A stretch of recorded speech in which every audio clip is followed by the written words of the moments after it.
$28,000 కోట్ల డాలర్లు 3 యూరప్ దేశాల్లో మూలుగుతున్న రష్యన్ నిధులు ఇవి. యుక్రెయిన్పై రష్యా యుద్ధానికి దిగటంతో ఈ మొత్తం నిధులను రష్యా వినియోగించకుండా పశ్చిమ దేశాలు బ్లాక్ చేశాయి. అంటే ఈ నిధులను ఇప్పుడు రష్యా వినియోగించుకోలేదన్నమాట. ఈ మొత్తం నిధులకు ఏటా వడ్డీ కింద 250 కోట్ల నుంచి 350 కోట్ల డాలర్ల మేర వడ్డీ రూపంలో వస్తాయి. వడ్డీగా వచ్చే ఆదాయం పైన పాశ్చాత్య దేశాలు కన్నేశాయి. రష్యా యుద్ధంతో ధ్వంసమవుతున్న యుక్రెయిన్కు ఈ వడ్డీ నిధులను ఇవ్వాలని ప్లాన్ చేశాయి. ముందుగా యుక్రెయిన్కు 5,000 కోట్ల డాలర్లను పాశ్చాత్య దేశాలు రుణంగా ఇవ్వనున్నాయి. ఆ రుణాన్ని రష్యా నిధులకు వచ్చే వడ్డీ రుణాలతో జమ వేసుకోవాలని నిర్ణయించాయి. అయితే పశ్చిమ దేశాలు అనుకున్న ప్లాన్ అమలు చేయటం సాధ్యమేనా? రష్యా నిధులను అలా ఉపయోగించుకోవటానికి ఆ దేశ అధ్యక్షుడు వ్లాదిమిర్ పుతిన్ ఒప్పుకుంటారా? పశ్చిమ దేశాలకు పుతిన్ ఎలాంటి కౌంటర్ ఇస్తారు? Watch story. రష్యన్ నిధులను ఉక్రెయిన్కు G7 ఇస్తుందా? ఆ 3 దేశాల్లో రష్యన్ నిధులు ఎంత ఉన్నాయి? పశ్చిమ దేశాలకు పుతిన్ ఎలాంటి కౌంటర్ ఇస్తారు? సంపన్న దేశాల కూటమి G7 ఏటా నిర్వహించే వార్షిక శిఖరాగ్ర సదస్సు తాజాగా ఇటలీలో ప్రారంభమైంది. ఈసారి అనేక సమస్యలపై 7 దేశాల నాయకులు దృష్టి సారించాల్సి ఉంది. కానీ వాటిలో ఓ అంశం మాత్రం ప్రత్యేకంగా నిలుస్తోంది. అది రష్యాకు సంబంధించిన అంశం. మరోసారి రష్యాను G7 లక్ష్యంగా చేసుకునే అవకాశం ఉంది. ప్రత్యేకించి పశ్చిమ దేశాల్లో ఉండే రష్యన్ నిధులపై G7 టార్గెట్ చేసింది.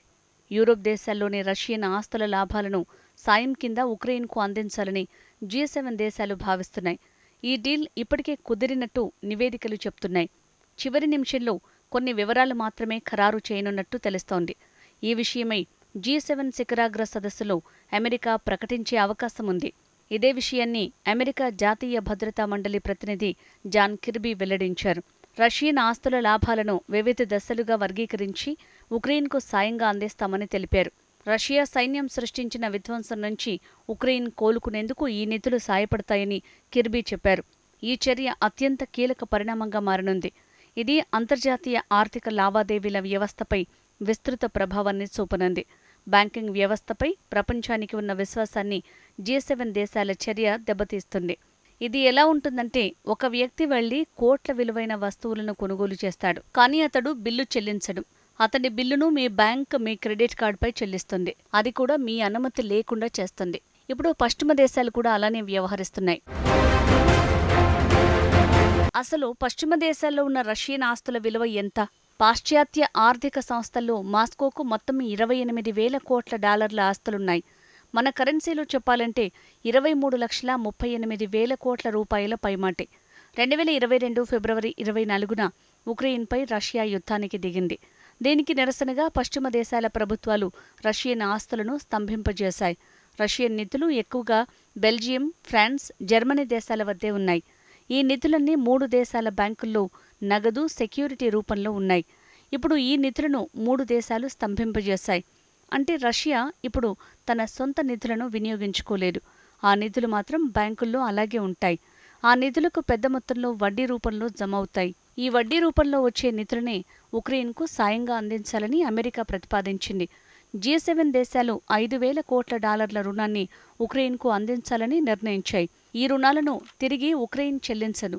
బదులుగా బెల్జియం, ఫ్రాన్స్, జర్మనీ బ్యాంకుల్లోని రష్యన్ నిధులకు వడ్డీ రూపంలో వచ్చే నిధులను చెల్లిస్తారు. అయితే వడ్డీ చాలా ముఖ్యమైంది.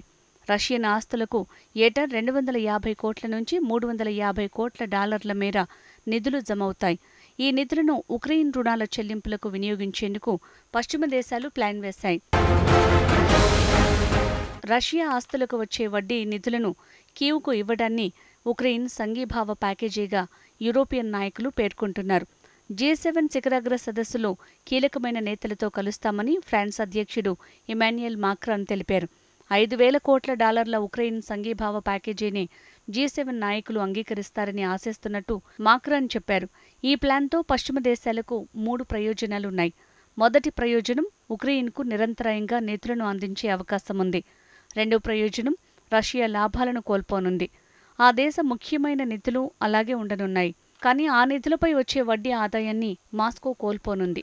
మూడో ప్రయోజనం, మాస్కోతో భవిష్యత్తులో శాంతి చర్చలు జరిపేందుకు రష్యన్ ఆస్తులే ప్రధానం కానున్నాయి.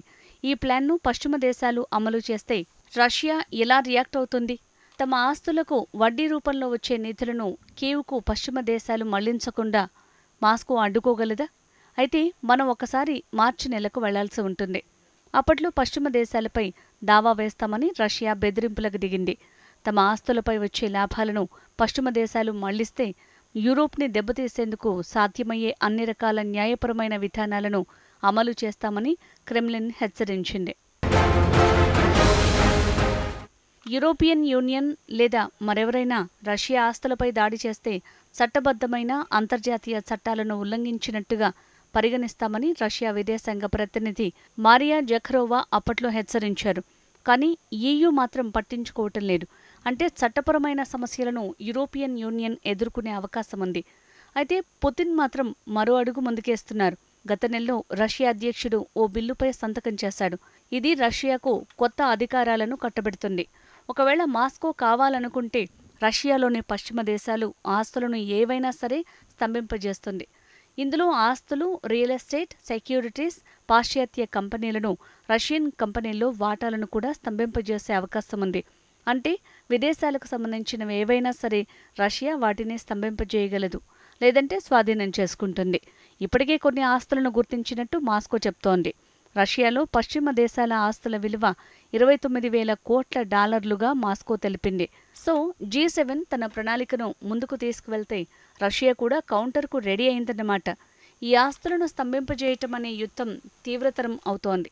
ఇది కేవలం రష్యా పశ్చిమ దేశాలకు సంబంధించిన అంశం ఎంతమాత్రం కాదు.